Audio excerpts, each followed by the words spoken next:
Coba kita ingat, ini kan bentar lagi minyak banyak lagi nih. Bayang nggak itu ada berapa kontribusi Baitul Mal dalam mereduksi kemiskinan dan menguatkan pemberdayaan masyarakat. kalau Subscribe, like, dan nyalakan loncengnya. Baiklah, kami betul-betul ingin menghadirkan sebuah konten yang menjadi referensi, terutama bicara sejarah juga, bagaimana kehadiran Baitul Mal 20 tahun lalu itu menjadi cikal bakal, memang namanya Baitul Mal, kalau sebelumnya kan beragam namanya. Nah, bisa nggak diceritakan sedikit bagaimana kondisi hari ini Baitul Mal Aceh secara kelembagaan setelah 20 tahun? Silakan, Pak. terima kasih. Assalamualaikum warahmatullahi wabarakatuh. Mungkin karena ini kita bincang-bincang, Ya. prosesnya kan pasti kita harus balik juga pada orang-orang yang telah terdahulu ya. Artinya kita melihat Baitul Mal ini kan identik yang terbayang apa? Zakat ya Pak ya. Ya. Zakat. Walaupun di dalam Baitul Mal itu harus mengurus zakat, infak, wakaf, dan harta keagamaan lainnya, dan penguasaan perwalian. Ya. Jadi luas dia Baitul Mal. Tetapi terkait zakat sendiri, ini kan bagian dari Muslim ya, sebagai ketaatan kita, sebagai sebuah perintah. Dan ini melekat pada saat kita Islam. Karena kita Islam dari dulu, berarti sebenarnya zakat udah bayar dari dulu. Betul. Ya, secara cuma kan terjadi perubahan, mungkin zakat dulu berbasis komunal, pribadi ya. Tetapi kalau secara kelembagaan, di Aceh sebenarnya sudah ada dulu Badan Harta Agama di tahun 70-an. Jadi pikiran kelembagaan itu dari orang terdahulu Aceh udah luar biasa. Jadi ini perlu kita angkat sedikit supaya kita tahu bahwa melihat zakat dari basis komunal kepada kelembagaan sudah ada di dulu. Sehingga kan kita bertanya, sampai hari ini kan berubah dari Badan Harta Agama, kemudian kita pernah ada namanya Bazis. Kemudian Baitul Mal. Sehingga ada suatu pertanyaan mungkin menggelitik kita, kenapa di Aceh zakat itu mau ditarik dari komunal ke basis kelembagaan itu kenapa? Ya. Kan itu ya. Betul. Sampai yang paling terakhir Baitul Mal, kelembagaan ini ditarik lebih luas lagi masuk di dalam negara.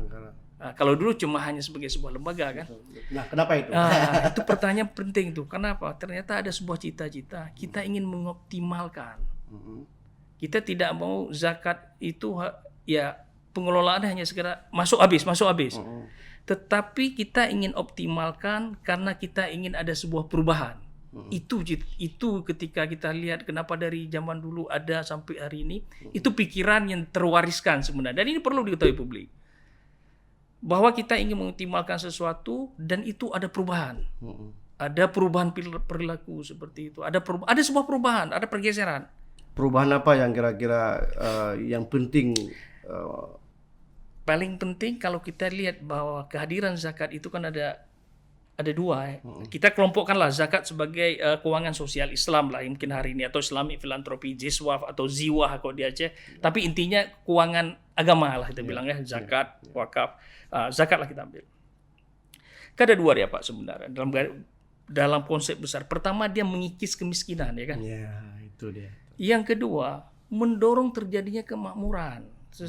Jadi kalau seandainya di luar itu disebut to eradicate poverty and to promote prosperity. Dua biji dia bergandeng tangan itu. Jadi harta dalam Islam itu bergandeng tuh. Bukan kita berhenti hanya miskin selesai enggak. Tetapi ini harus berubah sebuah masyarakat. Peradabannya dia berubah menjadi peradaban yang sejahtera. Jadi kan ini luas benar konsepnya ya kan. Tapi ini cara berpikir awal-awal sudah bilang. Orang-orang terdahulu udah berpikir itu. Maka di dalam Baitul Mal sendiri sampai sejauh ini memang kita melihat ini adalah sebuah lembaga yang unik. Kenapa? Karena kehadiran Baitul Mal ini dia asimetris terhadap kelembagaan-kelembagaan serupa yang ada di tempat lain, di provinsi lain. Kenapa? Karena hadir dia ini adalah setelah bertahun-tahun sejak Undang-Undang PA, Undang-Undang 11 2006 ada amanah tentang pengelolaan zakat masuk sebagai pendapatan asli daerah. Kemudian kita membentuk Baitul Mal dengan kanun terakhir ini, kanun nomor 3 2021, perubahan atas kanun nomor 10 2018. Artinya bahwa di sini ada sebuah tuntutan kepada, bukan tuntutan lah mungkin bahasa, ada sebuah amanah. Di mana Baitul Mal telah menyelenggarakan mengelola harta agama, itu zakat, infak, wakaf, harta keagamaan lainnya, dan pengawasan perwalian. Itu melingkupi, kalau pengawasan perwalian isu ini kan lebih luas lagi ya. Jadi di sini apa kita melihat, karena ada ingin sesuatu yang ingin kita lakukan di Aceh ini, maka perubahan-perubahan terhadap kelembagaan ini juga terjadi. Dari badan pelaksana, kemudian dia menjadi sistem seperti hari ini, ada semacam komisioner. Artinya apa? Ada sebuah semangat bagaimana kita melakukan tata kelola keuangan lebih baik. Hari ini misalnya kita lihat bahwa dengan Kanun nomor 3 2021 bahwa zakat dan infak ini masuk ke pendapatan asli daerah. Kemudian PAD. Kemudian dia distribusinya sesuai dengan mematuhi pada prinsip-prinsip syariah, karena di dalam Baitul Mal itu ada Dewan Pertimbangan Syariah, dan juga dia harus mematuhi tata kelola keuangan yang baik, karena dia ada bagian dari negara. Dari situlah kita bergerak. Secara kelembagaan dia strukturnya kan dari provinsi, kabupaten sampai ke desa. Ini struktur Baitul Malnya. Desa ini basisnya komunal. Dia mengikuti pada local wisdom, adat. Tengku Imum, berarti sebagai ex officio. Tetapi kalau untuk kabupaten dan provinsi, ini struktural. Artinya ada kehadiran negara di sana. Di mana penyelenggaranya, eksekutornya adalah sekretariat yang diberikan tugas. Jadi dia pejabat eseloner terhadap itu yang melaksanakan. Dengan posisi seperti itu, di mana kekuatan dan kelemahannya? Kekuatan seperti ini, kita akan melihat, saya cenderung melihat kekuatan dan tantangan lah ya, kekuatan dan tantangan lah. Ini kan sebuah proses, kita melihat usaha perbaikan terus. Kekuatannya adalah ketika dia diurus oleh negara, otomatis kelebihannya adalah ada sebuah kerapian ya. Administratif. Kerapian ya Pak. Uang masuk, uang keluar itu kan tercatat. Ada transparansi. Akuntabilitas. Kenapa? Kan dia masuk pengawasan ini. Pengawas yang melekat adalah inspektorat, BPKP, dan BPK kan menjadikan ini sebagai karena sudah jadi PAD. Sudah jadi PAD. Jadi kerapiannya ini ada sebuah kerapian kerja. Kemudian ada dukungan-dukungan di dalam penyelenggaraan. Kita tidak menutup mata bahwa kalau pengurusan zakat ini basisnya hanya volunteer, sebuah relawan, ya kita kan tidak bisa berharap banyak, karena itu bukan pekerjaan utama dia kan, di sela-sela pekerjaan. Kalau seandainya zakatnya mungkin zakat setahun sekali, itu zakat fitrah kepanitiaan selesai.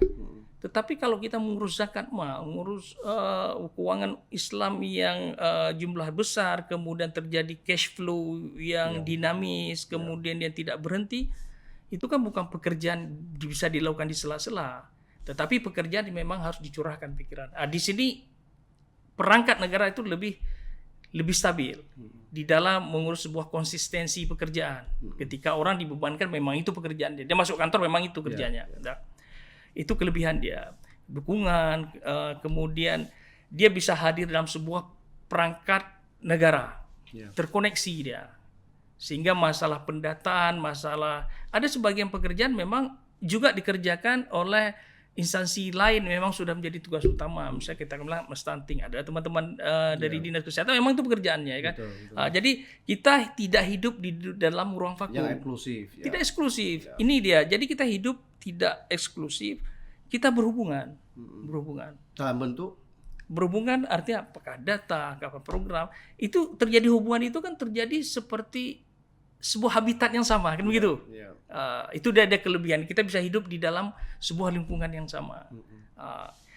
Tapi tantangan selalu ada. Nah, tantangan apa kira-kira? Tantangan seperti ini. Ketika kita melihat pada awalnya dana itu basis komunal, orang kan melihat itu fleksibilitas tinggi. Betul kan? Betul. Artinya sebuah beban kejut, katakanlah sudden shock, misalnya kita bilang sudden shock. Ada terjadi beban kejut, pas, seperti fluktuasi. Mungkin dia merecovery-nya dengan mungkin dianggap lebih cepat, ya kan? Sedangkan dari pemerintah ada tahapan-tahapan. Kita tidak menutup mata bahwa itu ada fakta, bahwa itu terjadi. Ada misalnya, ini kok lama sekali, ini kenapa kok belum turun kan? Artinya ada semacam ini, kalau seandainya dia pegang sini kan langsung bisa kasih. Jadi kan semacam ada trade off di sini. Trade off tadi adalah ada satu kelebihan bahwa dia lebih sistematis, lebih baik. Tetapi apakah ini tidak bisa diselesaikan? Yang saya sampaikan tadi masalah dia mungkin agak sedikit lama mungkin ada proses bukan lama ada proses harus ditapa. Ya itu menjadi PR kita. Bagaimana menemukan di dalam siklus keuangan negara ini bagaimana kita mencari jalan keluarnya. Jalan keluarnya ini kan tidak bisa bahwa Baitul-Mal berdiri sendiri dia selesaikan, kan enggak? Kenapa? Dia hidup di dalam sebuah tata kelola ekosistem keuangan negara. Ada peraturan Menteri Keuangan, ada peraturan segala macam, ada kanun keuangan segala.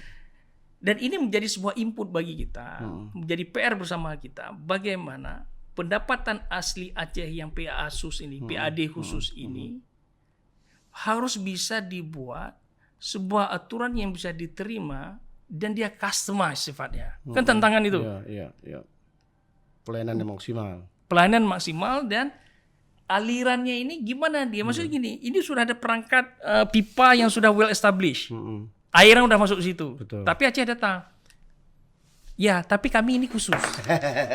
Harus ada pipa yang lain. Pipa yang lain tuh harus dibangun dan bisa reconcile kan dengan pipa yang ada kan? Betul nggak? Membangun itu kan nggak bisa kita sendiri tiba-tiba. Oh ya, diriin pipa sini udah tak tarik. Bisa. Jadi maksudnya di sinilah proses ini yang butuh curahan pikiran dari berbagai pihak. Maka saya bilang, ketika keistimewaan di Aceh ini menjadi sebuah ide bersama, gimana kita bentuk? Kita berkolaborasi. Di sini kan juga banyak orang bisa menyumbang kepikiran, mungkin dari ahli ekonomi, mungkin dari ahli birokrasi. Dan ketika kita punya ide yang sama, bukan hanya Baitul-Mal saja, tapi tetap kekhususan-kekhususan yang lain. Yang menjadi pertanyaan itu bagaimana kita hadirkan, kan itu pertanyaan paling ujungnya. Atau kalau seandainya Baitul-Mal, pertanyaannya adalah apakah beneficiary, apakah mustahik sudah mendapatkan manfaatnya, kan itu. Karena tujuannya tadi itu. Itu tadi. Ya itu maksudnya sebuah gagasan ini. Ini kenapa penting kita sampaikan supaya ketika kita merespon sebuah keadaan tidak menjadi hanya sebuah letupan. Tetapi dengan perangkatnya ada, bagaimana perangkat ini dioptimalkan sehingga dia punya daya yang lebih kuat dan kita bisa buat dia tumbuh. Jadi prosesnya adalah proses pembelajaran, learning dan growth, ada tumbuh.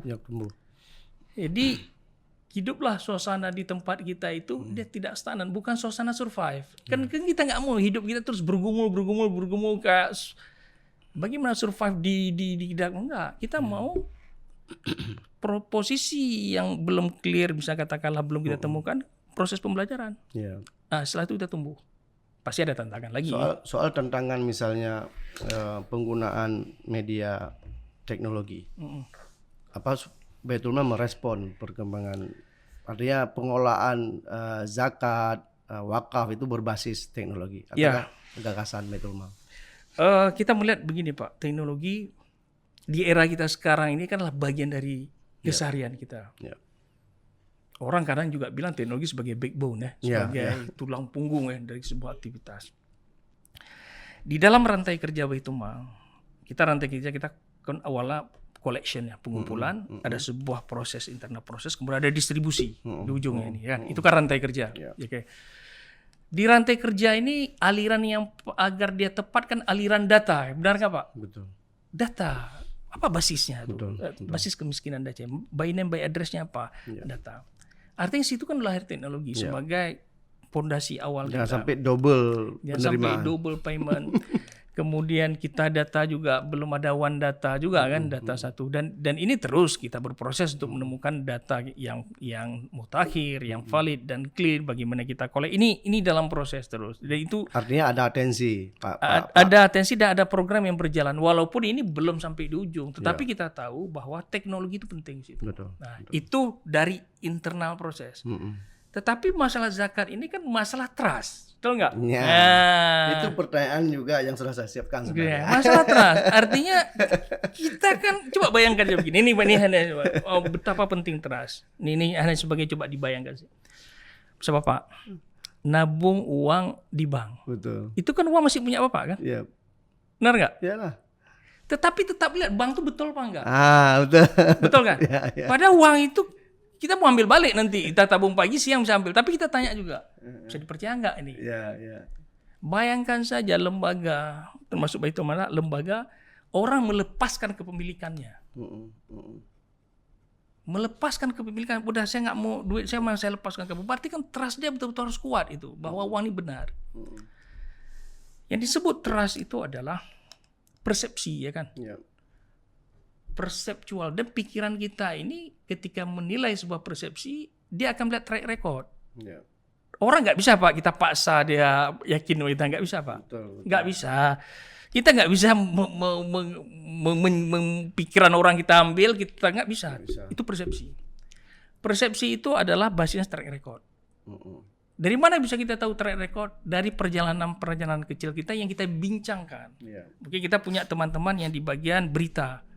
Ya kita catat dulu apa yang kita lakukan. Ya. Ada teman-teman yang di media, kemudian kita bekerja sama dengan media, kita bunyikan ini pada publik bahwa uangnya seperti ini, bahwa impactnya seperti ini. Di situ pentingnya media. Itu satu, trust. Kemudian uang dari ini internal proses ada collectionnya, kemudian trust publik ada. Kemudian kan tanya channelnya apa, kan gitu. Sehingga dia cash flow-nya apa, ngalir uangnya, cash in cash out-nya.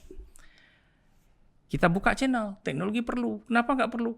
Kan nggak mungkin orang semua selalu cash. Betul. Sekarang cash, habis itu transfer, habis itu karena ini ada semacam bergerak pada cashless society, orang pakai keris itu. Mungkin ke depan lain lagi nanti. Betul. Mungkin ada sebagian teman yang lain lagi, bagaimana kalau kita himpun dana publik, kemudian yield-nya saja atau hasilnya saja yang diberikan kepada hal sosial.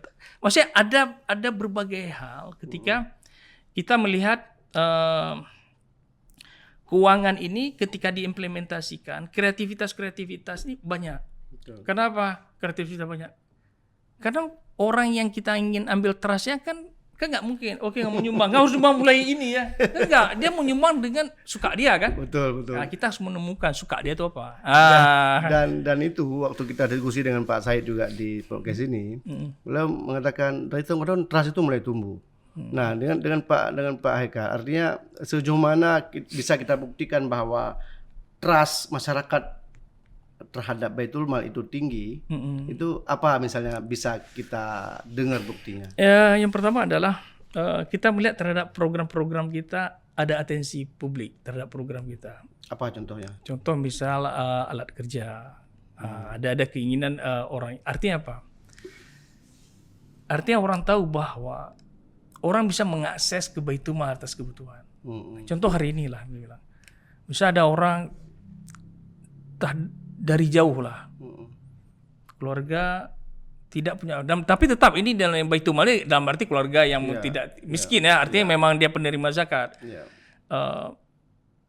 Dia menjaga orang sakit di rumah sakit, udah berhari-hari. Kalau dia pekerja lepas, artinya dia nggak kerja kan? Betul. Dia makan tabungan itu kan? Ada satu titik kan dia bukan orang sakitnya. Orang sakit mungkin udah dibantu pemerintah. Dia ikut sakit. Dia sampai ini sakit. Kan orang jaga ini. Orang jaga ini menjadi perhatian kita, Pak. Dia bisa datang ke Baitul Mal. Artinya gini kan. Artinya mau saya bilang kayak gini, Pak.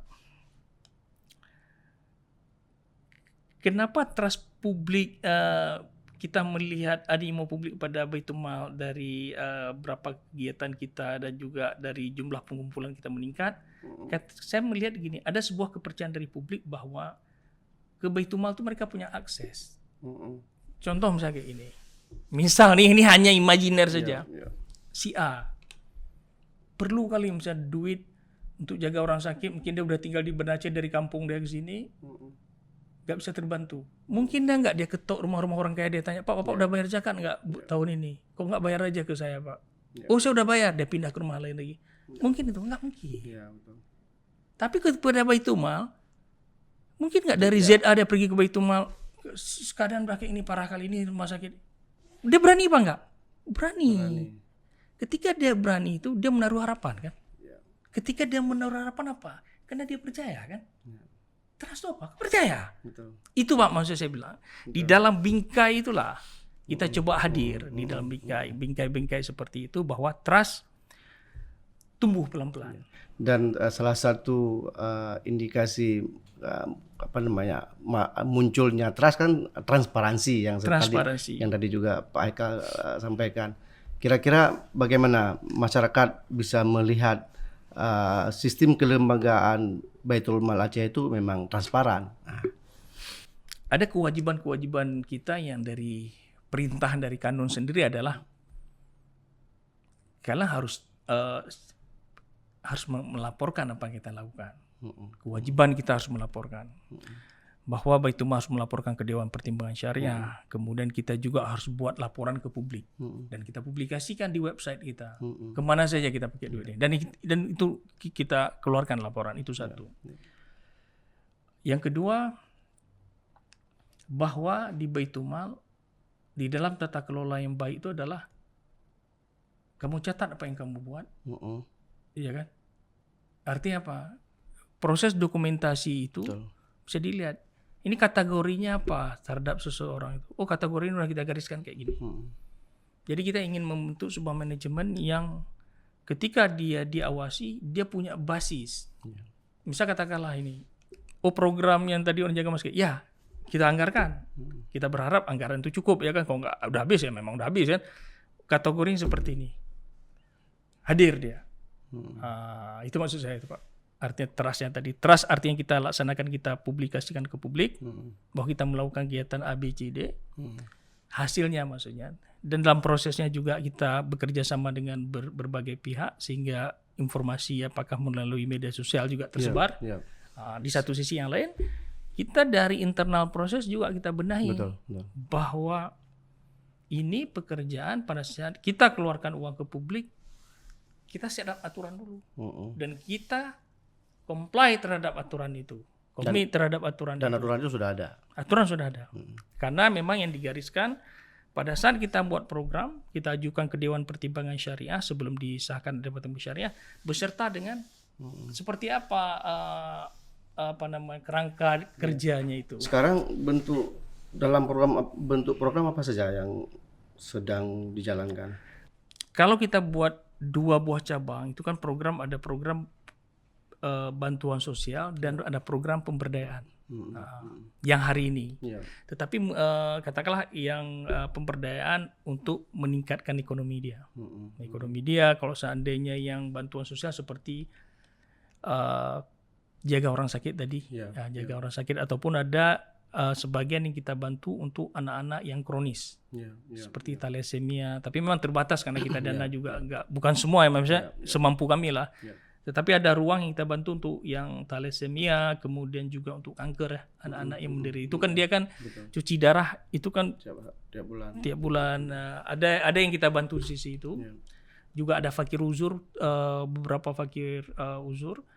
Ya memang dia nggak bisa ngapa-ngapain. Memang orang lingkungan mungkin dia masih yang ngurusnya itu hampir bisa dibilang dia sangat penting uang dari Baitul Mal yang udah lanjut usia.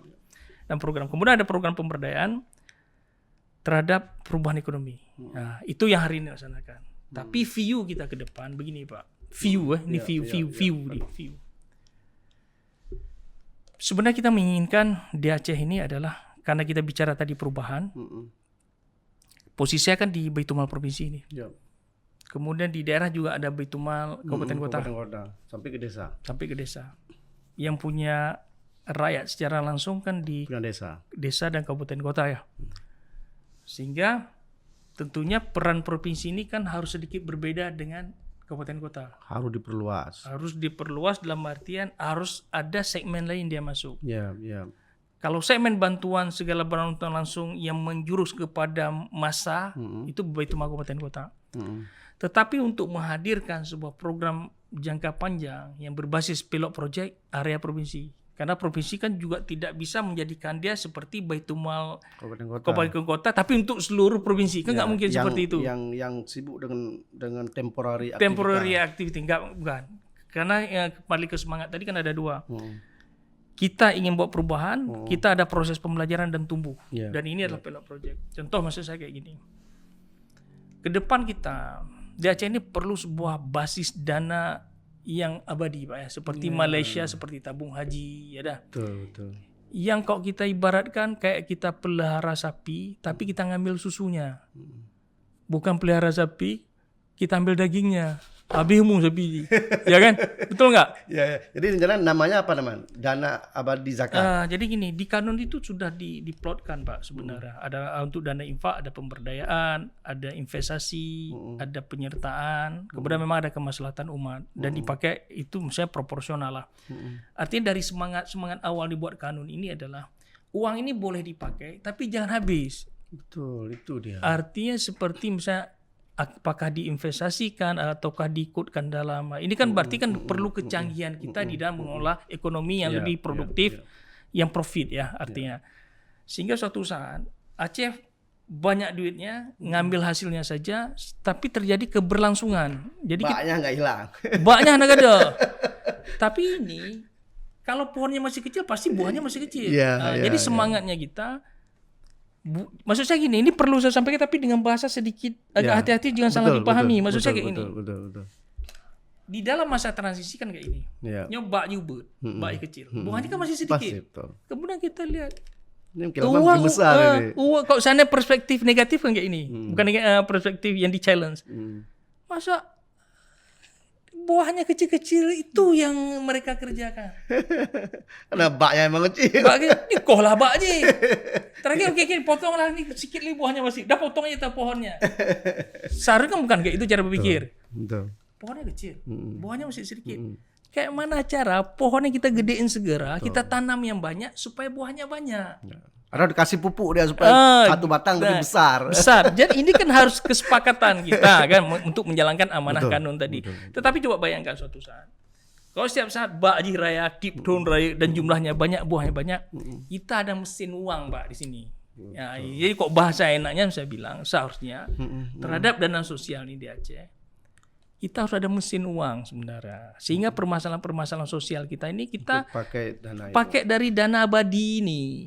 Bukan dari zakat, Pak, dari infak. Ini jangan salah ya, dari kok yang dari itu satu hal dari infak. Itu view kita ke depan kita ingin melihat. Kapan ya kita di Aceh? Tapi masih tetap ada peluang ya. Peluang ini itulah yang kita coba melihat karena diberi ruang di kanun. Bagaimana kita punya sebuah bayangkan ya LPDP, Pak. Itu dia, LPDP kan idenya kan dari kita juga Pak. KBA dulu. LPDP itu kan, ini saya nggak tahu angka bisa dicek lagi. Kalau nggak salah saya mungkin di atas 100 triliun duitnya kan. Kemudian dia kan dapat yield-nya berapa triliun kan. Dia kan makan buahnya saja. Makan buahnya saja, betul. Kebayang nggak di Aceh itu? Di provinsi penduduknya cuma 5 juta, punya bak kaya raya, muboh zabe. Itu dia. Itu dia. Pak, itu view ke depan. Mungkin ini maksud saya dengan pembicaraan-pembicaraan seperti ini. Betul. Harus menjadi perbincangan publik. Harus ada keinginan publik bahwa janganlah di zaman kita aja kita pakai ini. Coba kita ingat, ini kan bentar lagi minyak banyak lagi nih. Betul. Bayang nggak itu ada sebagian dana-dana minyak besar segala macam. Saya nggak tahu lah ke depan apa aja pasal. Tetapi kalau ada sebuah ide bahwa di Aceh ini punya dana tabung besar yang untuk di Betakoh Ba'ji. Nah, itu satu. Yang kedua, ini karena waktu juga mungkin Pak. Mungkin yang kedua masalah zakat. Zakat tadi juga kita ingin sebenarnya kita inginkan keluarga itu menjadi lebih kuat dan lebih kuat. Salah satu hitungan dia menjadi kuat, dia bisa generate cash. Betul nggak? Ketika dia bisa generate cash, berarti dia harus ada program dia bisa generate cash. Dari mana? Apakah program itu dia bisa mendapat pekerjaan atau program itu dia menjadi orang yang wirausaha kan itu? Mungkin kita akan mencari model-model bagaimana kita bisa menemukan ini. Model-model pemberdayaan. Model-model pemberdayaan. Contoh kayak gini misalnya. Misal saja, mungkin belum, tapi ini kan perbincangan. Perbincangan ke depan. Misalnya kayak ini. Kita tahu Timur Tengah itu perlu orang. Betul nggak? Jepang juga perlu orang kerja hotel, migrant worker. Tetapi yang di badan usaha, bukan pembantu rumah tangga. Orang Aceh pembantu rumah tangga nggak bisa bayar. Tetapi perusahaan.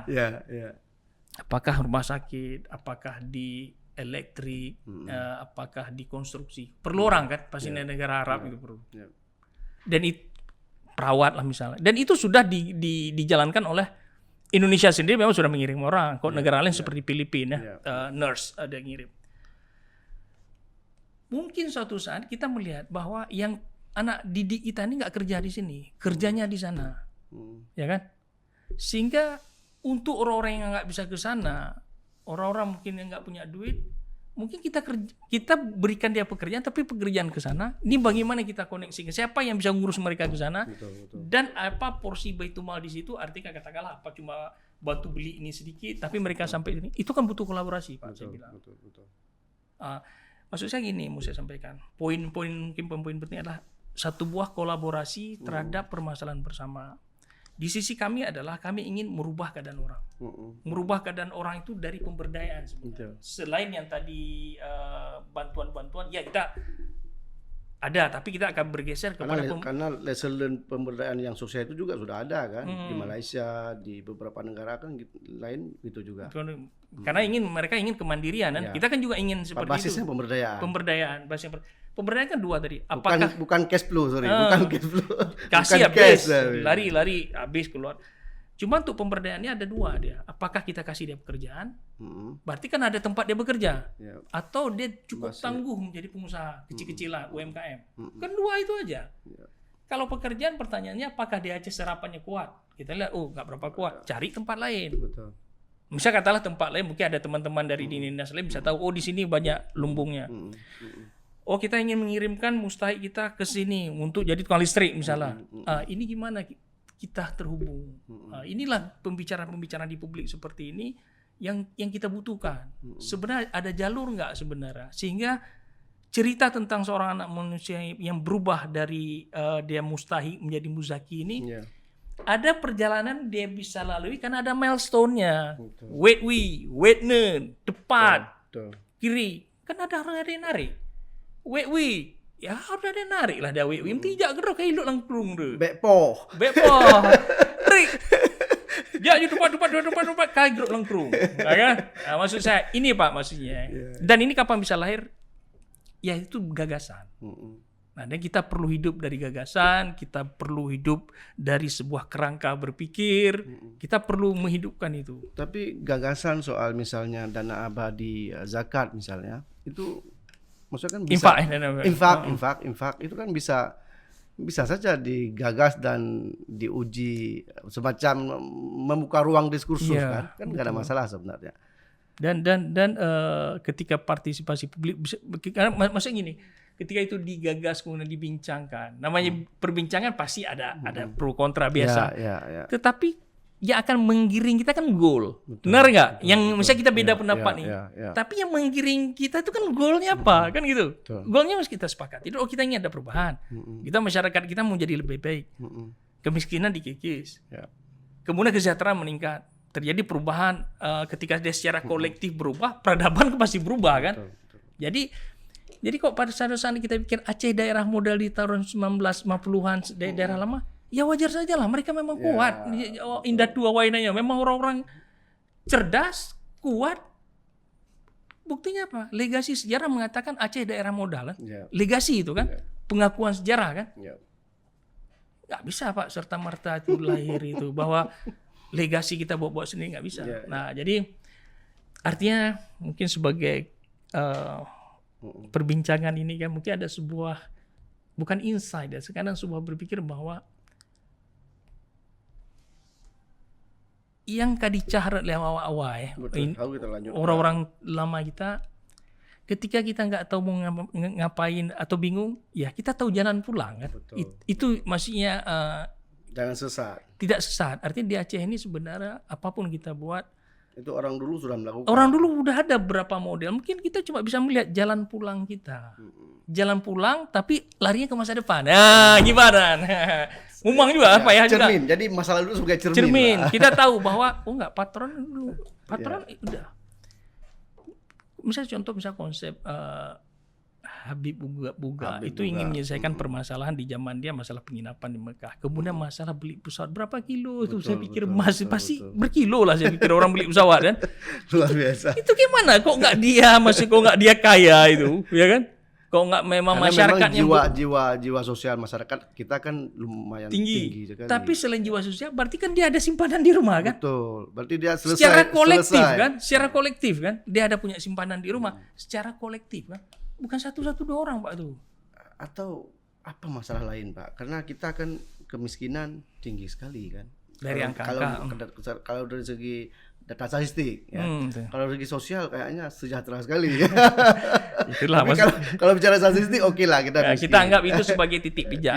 Artinya itulah ya. maksudnya yang kita bincangkan tadi, keterhubungan ya. Waktu saya mungkin tahun berapa tuh, tahun 2022 masalah ke Jakarta.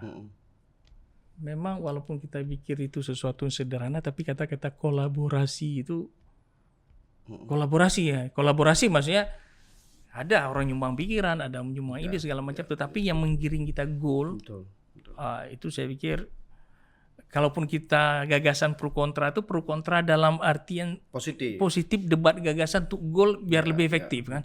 Itu mungkin ya menurut saya salah satu wadah ya perbincangan seperti ini ya. Yang terakhir bicara data statistik tadi, kemudian kita juga bicara program-program kita, berapa saya nggak ada persentase tadi, berapa kontribusi Baitul Mal dalam mereduksi kemiskinan dan menguatkan pemberdayaan masyarakat. Kalau kita melihat data intervensi Pak ya, berarti yang pernah udah kita gelontorkan tahun kemarin itu ada sekitar 30.000 orang Pak yang kita beri bantuan per tahun. Kalau data statistik itu kalau nggak salah saya sekitar 800.000 orang miskin ya. Itu belum data dari kabupaten kota, saya belum tarik, itu data dari kita saja, provinsi saja. Jadi artinya di sini menunjukkan bahwa ada kontribusi dari keuangan sosial Islam nih Pak. Ini zakat nih Pak, zakat infak itu yang dikumpulkan masyarakat, ada yang lari ke sana. Nah sehingga agar manajemen yang lebih baik, tetap jadi PR bagi kami adalah masalah keefektifan, masalah indikator, masalah seberapa jauh program dampak, ini terus kita perbaiki Pak. Ini kita terus perbaiki sehingga ke depan itu kita punya dashboard yang secara data bisa dipertanggungjawabkan, kemudian dari metodologi kerja juga bisa dipertanggungjawabkan. Baik, makasih Pak Haikal, ini luar biasa diskusinya. Saya seperti belajar 2 SKS juga. Artinya secara kelembagaan sampai isu-isu masa depan juga ya kan. Artinya beberapa rencana masa depan juga sudah kita bahas, dan ini tentu menjadi perbincangan awal kita, dan saya akan mengundang Insyaallah. Makasih Pak. Terima kasih Pak. Demikian rekan Sago diskusi kami dengan Muhammad Haikal, Kepala Baitul Mal Aceh. Semoga membantu kita semua. Saya akhiri, assalamualaikum warahmatullahi wabarakatuh. Waalaikumsalam. Jika video ini bermanfaat untuk Anda, silakan subscribe, like, dan nyalakan loncengnya.